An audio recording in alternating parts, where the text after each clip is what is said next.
Everyone. तो TGT PGT EMRS का exam हो चुका है, ऑलमोस्ट सारे एग्ज़ाम हो चुके हैं आई थिंक। तो बहुत सारे बच्चों को ये कन्फ्यूजन है कि जो लैंग्वेज कॉम्पिटेंसी वाला पार्ट है उसमें क्वालिफाई किस तरीके से करना है, मतलब दोनों लैंग्वेजेस को या तीनों लैंग्वेजेस को मिलाकर एग्रीगेट आपको 40% लेकर आना है या फिर इंडिविजुअली आपको 40% लेकर आना है।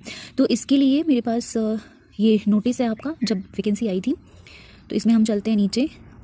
ये देखिए टीचिंग पोस्ट के लिए ये प्रिंसिपल, एक सेकेंड कहाँ पे है, ये देखिए ये आ गया, ये प्रिंसिपल के लिए है, ये पीजीटीज़ के लिए। ये देखिए पीजीटीज़ के लिए ये वाला पार्ट है लैंग्वेज वाला। इसमें लिखा हुआ है language competency test general English general Hindi 10 marks each subject, यानी 10 मार्क्स इंग्लिश के हैं, 10 मार्क्स हिंदी के हैं। This part is qualifying in nature only with minimum 40% marks together. ठीक है, टुगेदर लिखा हुआ है।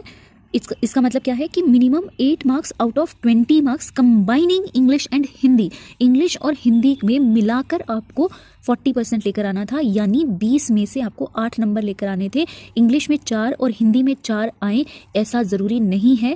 अगर आपके 8 नंबर सिर्फ हिंदी में आ रहे हैं और इंग्लिश में आपने एक भी क्वेश्चन अटैम्प्ट नहीं किया है तो भी आप लैंग्वेज कॉम्पिटेंसी वाला पार्ट क्वालिफाई कर रहे हो। और अगर आपने इंग्लिश में 1 नंबर आ रहा है और हिंदी में आपके 7 नंबर आ रहे हैं तो भी आप क्वालिफाई कर रहे हो। ठीक है, तो ये हो गया पीजीटी का बात। हाँ, अब आते हैं टीजीटी पे। तो ये है आपका टीजीटी वाला, ठीक है, टीजीटी। इसमें लैंग्वेज वाला पार्ट ये रहा। इसमें भी क्या लिखा हुआ है, language competency general English general Hindi and regional language each 10 marks each subject. ठीक है, this part is qualifying in nature only with minimum 40% marks in aggregate. ठीक है, मतलब क्या है कि 30 नंबर में से आपको 12 नंबर लेकर आने हैं इंग्लिश हिंदी और रीजनल लैंग्वेज जो आपने चूज की है। ठीक है, अब इसमें क्या है, हिंदी है, इंग्लिश है और रीजनल लैंग्वेज है। अगर आपने हिंदी में आपका 1 नंबर आ रहा है, इंग्लिश में आपका 1 नंबर आ रहा है और रीजनल लैंग्वेज में आपके 10 नंबर आ रहे हैं, ठीक है, तो टोटल कितना हो गया आपका, 12 नंबर हो गए। तो आप इसको क्वालिफाई कर रहे हो।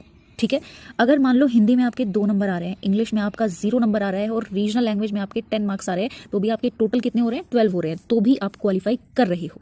ठीक है, तो इसमें अलग अलग नहीं लेकर आना है, मिलाकर लेकर आना है। तीनों को मिलाकर आपको 30 में से 12 नंबर लेकर आने हैं।